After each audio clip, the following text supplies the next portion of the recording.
Hello.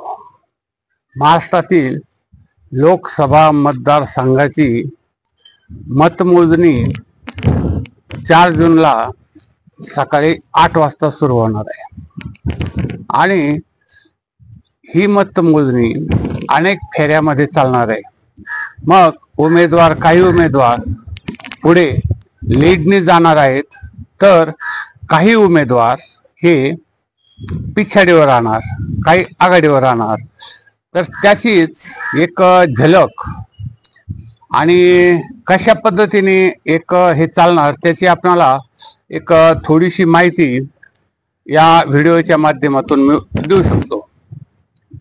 आता महाराष्ट्रातील कोल्हापूर हा जो मतदारसंघ आहे, या मतदारसंघामध्ये संजय मंडलिक विरुद्ध शाहू महाराज अशी अतिशय महत्वाची लढत आहे. पण पहिल्या काही फेऱ्यामध्ये शाहू महाराज हे आघाडीवर राहतील आणि समजा एक 25 फेऱ्या झाल्या तरी 15 फेऱ्यामध्ये हा ऊन पावसाचा खेळ चालूच राहणार आहे. कधी संजय मंडलिक आघाडीवर तर कधी शाहू महाराज आघाडीवर. पण साधारण या मतदारसंघामध्ये शाहू महाराज हे अखेरच्या फेरीत बाजी मारतील असा एक अंदाज आम्ही केलेल्या कॉमेंट वरून, आमच्या एकंदरीत सर्व बाबीवरून समजतो. अर्थात संजय मंडलिक हे त्या मानाने थोडेसे पिछाडीवरच राहतील असा एक अंदाज आहे. आता शेवटच्या फेरीमध्ये कोण किती बाजी मारेल हे अद्यापही सांगता येणार नाहीये आणि ते स्पष्ट 4 जूनलाच होईल. पण आम्ही त्याची एक रूपरेषा आपणास सांगत आहोत की शाहू महाराज हे या मतदारसंघात आघाडीवर राहतील.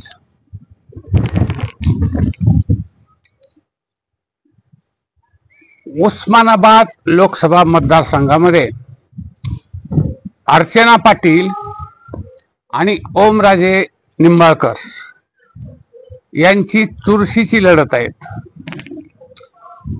ओमराजे निंबाळकर पहिल्या 10 फेऱ्यामध्ये आघाडीवर राहतील आणि नंतर अर्चना पाटील ह्या पुढच्या काही फेऱ्यामध्ये मताधिक्य घेतील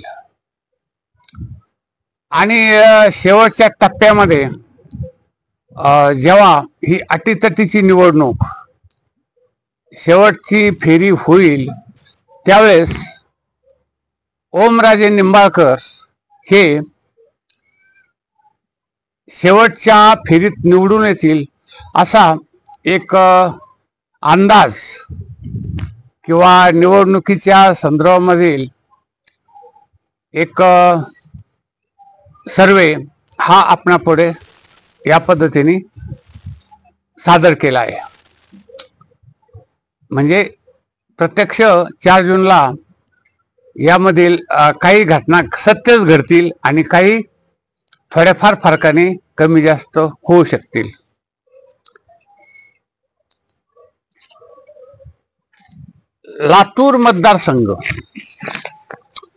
लातूर मतदारसंघामध्ये शिवाजीराव काळगे आणि सुधाकर शृंगारे ही अटीतटीची लढत.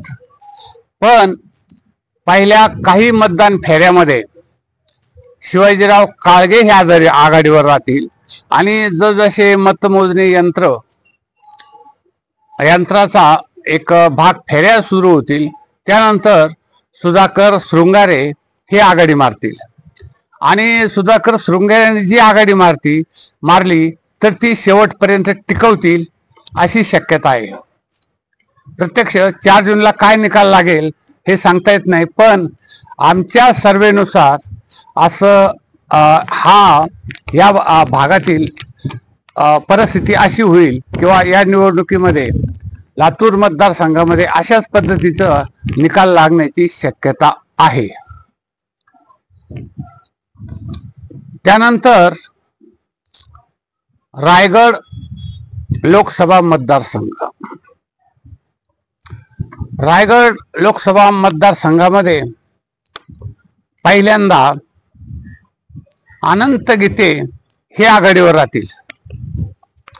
त्यानंतर मध्यंतरी सुनील तटकरे हे आघाडी घेतील आणि शेवटच्या टप्प्यामध्ये परत सुनील तटकरे हेच आघाडीवर राहतील आणि शक्यता त्यांची म्हणजे शेवटच्या फेरीमध्ये टिकून राहून थोड्याशा मतदारसंघात थोड्याशा मताधिक्याने विजयी होण्याची शक्यता मोठ्या प्रमाणामध्ये आहे.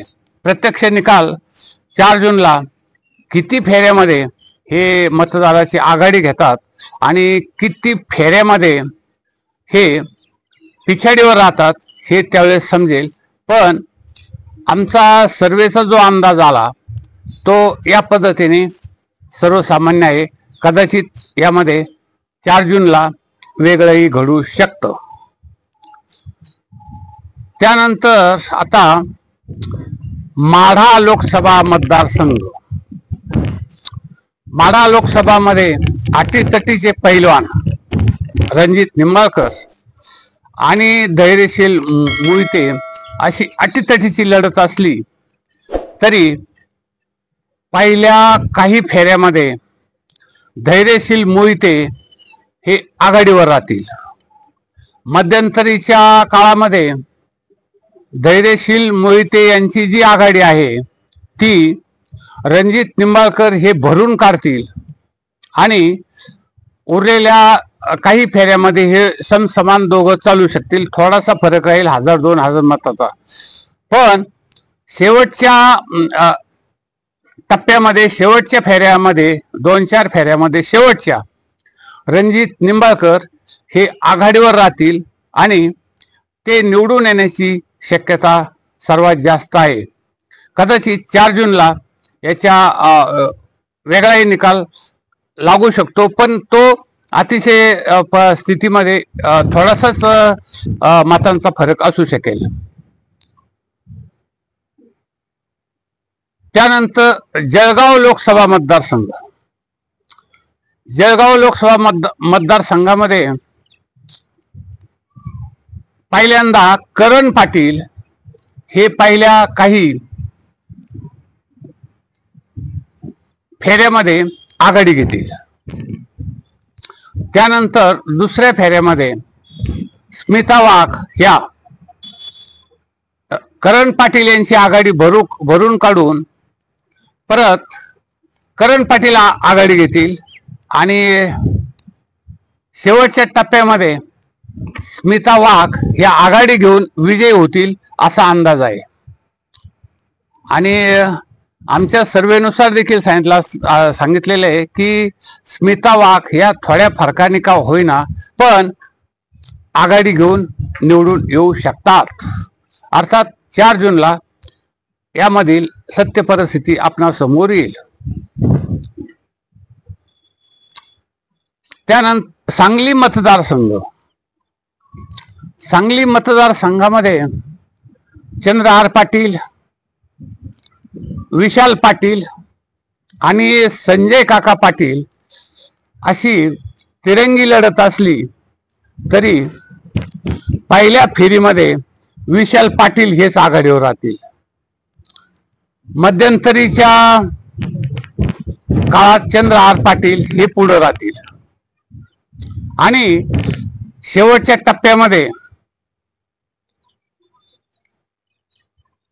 संजय काका पाटील हे सर्वांची आघाडी तोडून पुढे आघाडी घेतील आणि शेवटच्या मतमोजणीत शेवटच्या फेऱ्यामध्ये संजय काका पाटील हे आघाडी घेऊन निवडून येऊ शकतात. अर्थात 4 जूनला जवळजवळ असंच घडणार आहे अशी शक्यता आहे आणि ही अतिशय महत्वाची अशी लढत आहे. कारण विशाल पाटील यांनी चंद्रहार पाटलांची जी मतं असतात ती त्यांनी जमा केलेली आहेत आणि काही संजय काका पाटलाची पण घेतलेली आहेत. त्यामुळं या दोघांमध्ये मतांची ही विभागणी झाली असल्यामुळे संजय काका पाटील यांना शेवटच्या काही फेऱ्यामध्ये आघाडी मिळून त्यांचा विजय निश्चित आहे असं आमचं सर्वे सांगतो. त्यानंतर सातारा लोकसभा मतदारसंघामध्ये उदयनराजे हे पहिले आघाडीवर राहतील, शशिकांत शिंदे हे पिछाडीवर राहतील. मधल्या काही फेऱ्यामध्ये परत शशिकांत शिंदे हे पिछाडीवरच राहतील आणि उदयनराजे भोसले हे आघाडीवरच राहतील. आणि शेवटच्या टप्प्यामध्ये शशिकांत शिंदे हे उदयनराजेच्या जवळपास येतील, पण त्यांची आघाडी काही तोडू शकणार नाहीत. आणि शेवटच्या टप्प्यामध्ये उदयनराजे हे शेवटच्या टप्प्यामध्ये आघाडी मारून निश्चित विजयी होतील असा एटीएम न्यूज वर या चॅनलचा अतिशय व्यवस्थित असा सर्वे अंदाज आहे. रत्नागिरी मतदारसंघामध्ये नारायण राणे मंत्री विरुद्ध विनायकराव राऊत अशी लढत आहे. या लढतीमध्ये विनायक राऊत हे पहिल्यांदा आघाडी घेतील. मध्यंतरीच्या काही फेऱ्यामध्ये नारायण राणे हे आघाडीवर राहतील. नंतर विनायक राऊत ही आघाडी परत भरून काढतील आणि शेवटच्या टप्प्यामध्ये विनायक राऊत हे आघाडी घेऊन या मतदारसंघात निवडून येण्याची शक्यता सर्वात जास्त आहे. कारण शेवटच्या ज्या 2-4 फेऱ्या होतील त्यामध्ये हे विनायक राऊत आघाडी घेणारे आहेत असा आमचा एक अंदाज आहे. परिस्थिती 4 मेला सुस्पष्ट अशी होईल. रावेर लोकसभा मतदारसंघामध्ये रक्षा खडसे हे पहिल्यापासूनच आघाडीवर आहेत. त्यांना श्रीराम पाटील हे कायम पिछाडीवर राहतील जवळजवळ पहिल्या निम्म्या फेऱ्यांमध्ये. त्यानंतर रक्षा खडसे या परत पुढल्या काही फेऱ्यामध्ये परत आघाडीवर राहतील आणि श्रीराम पाटील त्यांची ही आघाडी मोडू शकणार नाहीत. आणि शेवटच्या टप्प्यामध्ये पहिली आघाडी, दुसरी आघाडी आणि तिसरी आघाडी यांनी रक्षा खडसेचा पाठलाग केलेला श्रीराम पाटलांनी, परंतु त्यांना रक्षा खडसे या शेवटच्या फेरीपर्यंत त्यांच्यावर आघाडी घेऊ शकणार नाहीत. आणि म्हणून या मतदारसंघामध्ये रावेर मतदारसंघामध्ये रक्षा खडसे या शेवटच्या फेरीत निवडून येण्याची शक्यता सर्वात जास्त आहे. 4 जूनला सत्य परिस्थिती लक्षात येईल, परंतु एटीएम न्यूज वर्ल्ड या चॅनलने केलेला सर्वे हा कदाचित सत्यही ठरू शकेल. 4 जूनला या मतदारसंघाचा स्पष्ट निकाल लक्षात येईल, परंतु रक्षा खडसे या येथे आघाडीवर राहतील, विजयी होतील अशी शक्यता आहे. अकोला मतदारसंघामध्ये पहिल्यांदा अभय पाटील हे प्रकाश आंबेडकर आणि संजय धोत्रे यांच्यावर आघाडी घेऊन पहिल्या काही फेऱ्यामध्ये आघाडीवर राहतील. त्यानंतर संजय धोत्रे हे अभय पाटील यांची बरोबरी करतील आणि प्रकाश आंबेडकर हे पिछाडीवरच राहतील. पण नंतरच्या जवळजवळच्या 50% फेऱ्या झाल्या, 75% फेऱ्या झाल्या, त्यावेळेस प्रकाश आंबेडकर ह्या दोन्ही उमेदवारांना, संजय धोत्रे आणि अभय पाटील यांना हळूहळू मतदानासाठीच या फेऱ्यामध्ये गाठून शेवटच्या टप्प्यामध्ये आघाडी घेण्याची शक्यता सर्वात जास्त आहे. आणि या मतदारसंघामध्ये प्रकाश आंबेडकर हे निवडून येण्याची शक्यता सर्वात जास्त प्रमाणामध्ये आहे. आणि हे प्रकाश आंबेडकर हे शेवटच्या फेरीत चांगल्या मताने निवडून येतील, सर्वसामान्य नाही तर चांगल्या मताने निवडून येण्याची शक्यता ही ATM न्यूजवर या चॅनलनी सर्वे करून केलेली आहे. तरी या मतदारसंघामध्ये अकोल्यामध्ये संजय धोत्रे, अभय पाटील आणि प्रकाश आंबेडकर या तिरंगी लढतीत प्रकाश आंबेडकर हे विजयी होतील. प्रत्यक्ष निकाल हा 4 जूनला तुम्हाला समजेलच. आमच्याशी मिळता जुळता आला तर आम्हाला सबस्क्राईब करा, आम्हाला एक लाईक करा आणि शेअर करा. अमरावती मतदारसंघ, अमरावतीमध्ये पहिल्या टप्प्यामध्ये जे फेऱ्या होतील पहिल्या, त्यामध्ये बळवंत वानखेडे हे आघाडीवर राहतील आणि त्यांची पिछाडी नवनीत राणा या त्यांच्या बरोबरच चालतील. मग थोडा वेळ कधी नवनीत राणा आघाडीवर तर कधी बळवंत वानखेडे आघाडीवर, असा काही फेऱ्यामध्ये प्रकार चालेल. आणि शेवटच्या काही फेऱ्यामध्ये नवनीत राणा या मोठी भरारी आघाडी घेऊन विजयी होतील. या मतदारसंघामध्ये नवनीत राणा विजयी होतील असा आमचा सर्वे आहे. आणि यामधूनच नेमकं काय घडणार हे 4 तारखेला तुम्हाला समजणार आहे. नागपूर लोकसभा मतदारसंघ, नागपूर लोकसभा मतदारसंघात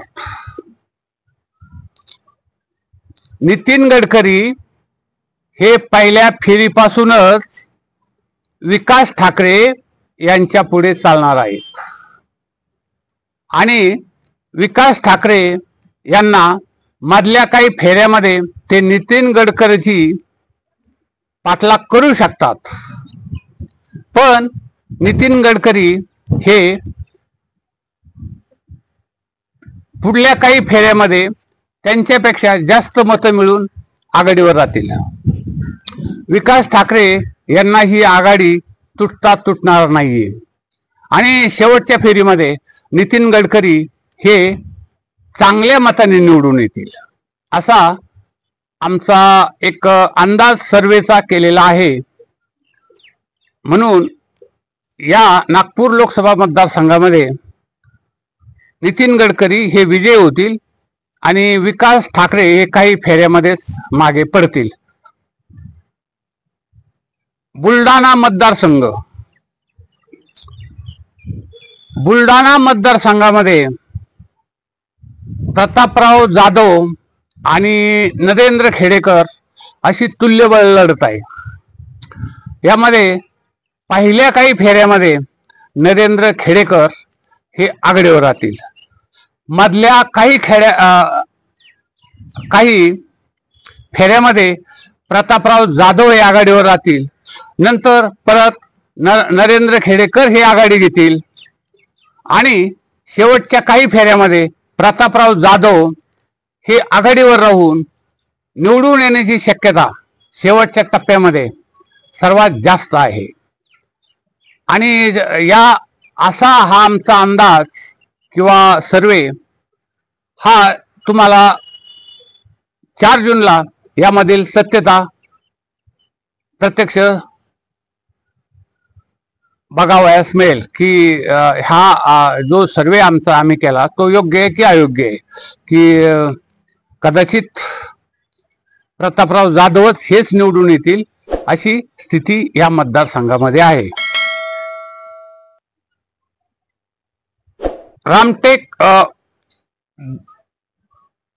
रामटेक लोकसभा मतदारसंघ श्यामकुमार बर्वे आणि राजू पारवे यामध्ये यांची ही लढत आहे.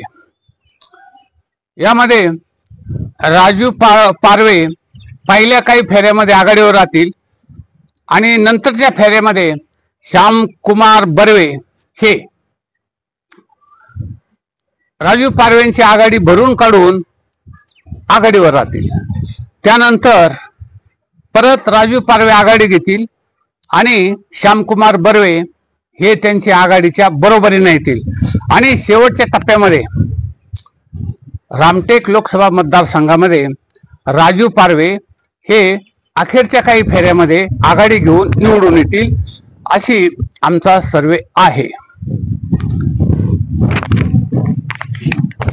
यानंतर वर्धा लोकसभा मतदारसंघ.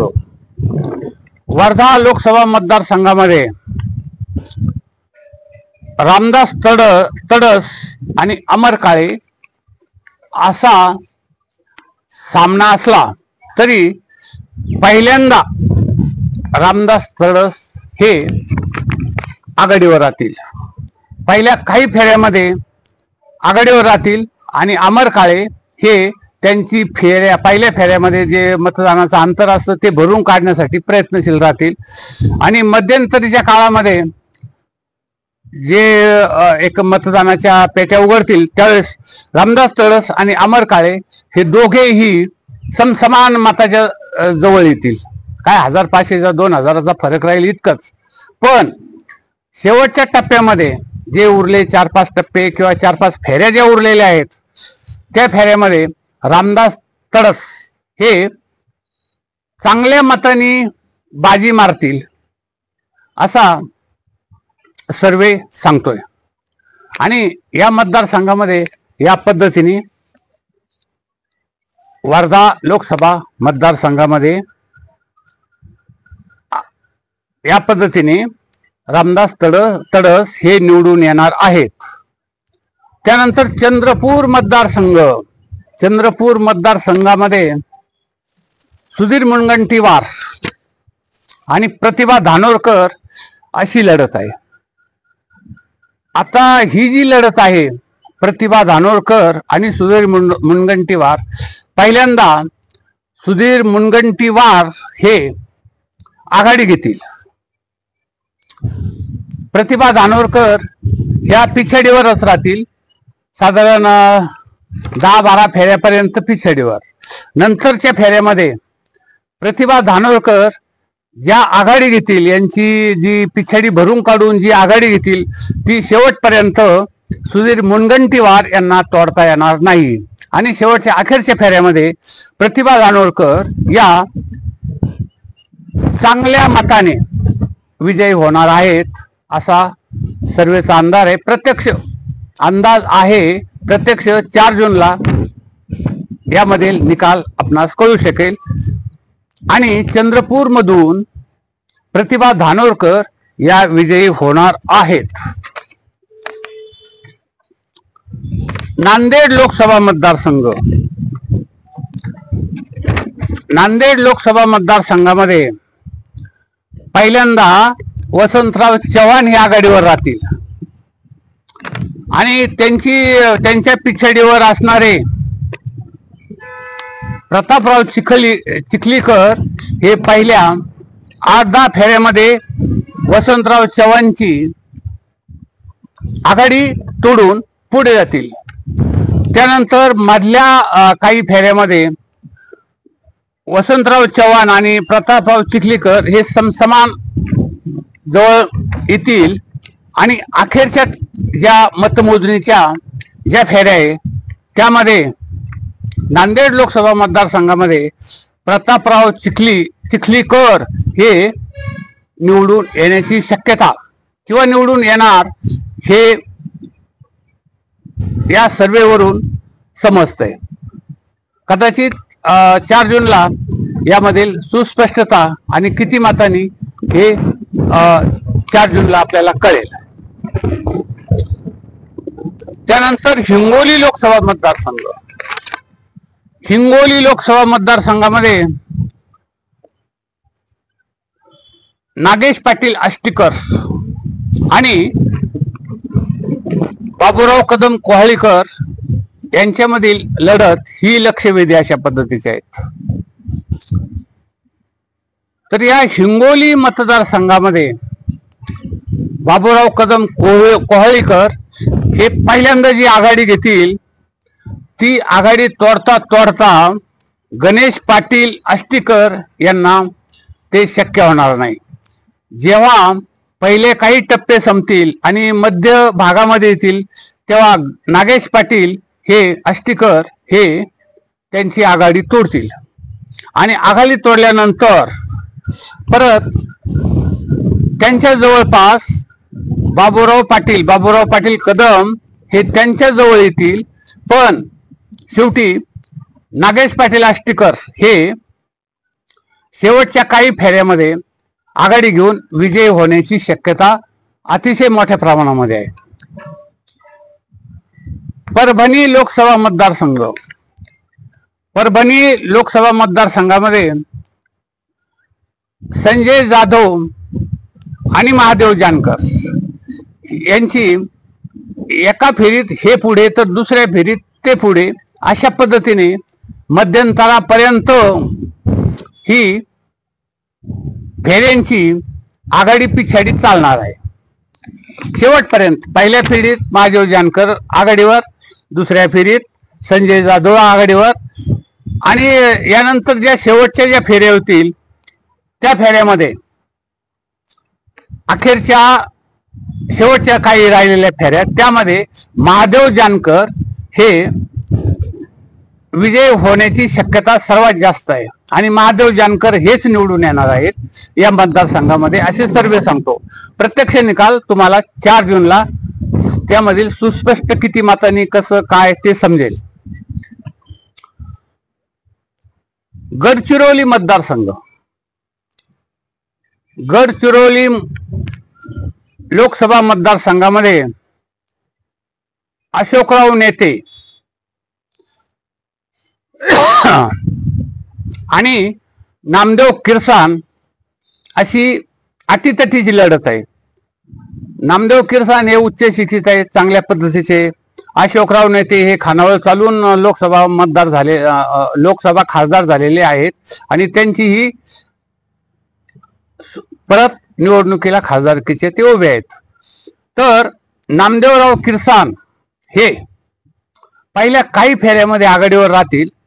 त्यानंतर अशोकराव नेते जे आघाडी किंवा यांची आघाडी मिळून पुढे आघाडीवर राहतील मध्य आणि शेवटच्या. तर अशोकराव नेते हेच या मतदारसंघामध्ये सर्वात मोठी आघाडी घेऊन निवडून येण्याची शक्यता सर्वात जास्त आहे.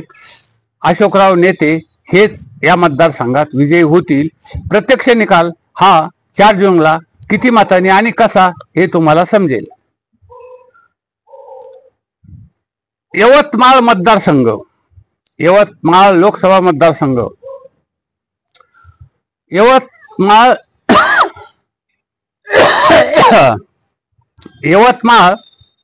लोकसभा मतदारसंघ. यवतमाळ लोकसभा मतदारसंघामध्ये राजश्रीताई हेमंत पाटील आणि संजय उत्तमराव देशमुख यांची अटीतटीची लढत आहे. पहिल्यांदा संजय उत्तमराव देशमुख हे पहिल्या काही फेऱ्यामध्ये आघाडीवर राहतील. राजश्रीताई हेमंत पाटील या पिछाडीवर राहतील. पण मधल्या काळामध्ये राजश्रीताई हेमंत पाटील ही संजय देशमुख यांची पिछाडी भरून आघाडीवर येतील आणि शेवटच्या काही टप्प्यामध्ये, शेवटच्या काही फेऱ्यामध्ये राजश्रीताई हे आघाडीवर राहतील. संजय देशमुख यांना हे पिछाडीवर राहून त्यांना ही आघाडी तोडता येणार नाही. मग राजश्रीताई हेमंत पाटील ह्या शेवटच्या फेऱ्यामध्ये मोठी आघाडी घेऊन निवडून येतील. आणि यांची संजय देशमुख यांना ही जी पिछाडी आहे ती आघाडी यांना घेता येणार नाही आणि शेवटच्या टप्प्यामध्ये आघाडी घेतलेल्या राजश्रीताई हेमंत पाटील या निवडून येणार आहेत. प्रत्यक्ष निकाल 4 जूनला किती मतांनी कसं हे समजेल हा आमचा अंदाज. त्यानंतर शिर्डी लोकसभा मतदारसंघ. शिर्डी लोकसभा मतदारसंघामध्ये भाऊसाहेब वाकचौरे, सदाशिव लोखंडे आणि रुपवते ताई अशी तिहेरी लढत असली तरी भाऊसाहेब वाकचौरे यांची मतं ह्या रुपवते खाणार असल्यामुळे सदाशिव लोखंडे हे निवडून येण्याची शक्यता आहे. आता पहिल्या काही टप्प्यामध्ये भाऊसाहेब वाकचौरे, लोखंडे आणि रुपवते हे समान चालतील. एका फेरीत हे पिछाडीवर, एका फेरीत हे आघाडीवर, हे दुसऱ्या फेरीत हा पिछाडीवर, तिसऱ्या फेरीत भाऊसाहेब वाकचौरे आघाडीवर, दुसऱ्या फेरीत लोखंडे आघाडीवर, तिसऱ्या फेरीत रुपवते आघाडीवर. म्हणजे ही आघाडी पिछाडी ही शेवटच्या 4-5 फेऱ्या राहीपर्यंत अशाच पद्धतीने चालणार आणि शेवटच्या टप्प्यामध्ये, शेवटच्या काही राहिलेल्या फेऱ्यामध्ये सदाशिव लोखंडे हे आघाडी घेऊन निवडून येण्याची शक्यता सर्वात जास्त आहे. असं हा सर्वे आहे. प्रत्यक्ष निकाल 4 जूनला आपणाला समजेल किती मतांनी आणि कशा पद्धतीने हे निवडून येतील म्हणून. त्यानंतर हातकणंगले मतदारसंघ. हातकणंगले मतदारसंघामध्ये 5-6 मोठे उमेदवार उभे आहेत. पण धैर्यशील माने आणि सत्यजित पाटील सळुलीकर यांच्यामधील लढत अतिशय चुरशीची होणार आहे. पहिल्यापासून तर मधल्या मतमोजणीच्या फेऱ्यामध्ये यांची आगे पिछे, आघाडी पिछाडी हे चालणारच आहे. पण शेवटच्या राहिलेल्या काही फेऱ्यामध्ये सत्यजित पाटील सळुलीकर हे इतर सर्व उमेदवारापेक्षा आघाडी घेऊन निवडून येण्याची शक्यता सर्वात जास्त आहे. आणि हे सत्यजित पाटील सळुलीकर हे शेवटच्या टप्प्यात किती मतांनी आणि कशा पद्धतीने निवडून येणार हे तुम्हाला 4 जूनला यामधील सुस्पष्टता कळेल. हा आमचा सध्याचा अंदाज आहे की सत्यजित पाटील सळुलीकर हे या मतदारसंघामध्ये निवडून येतील.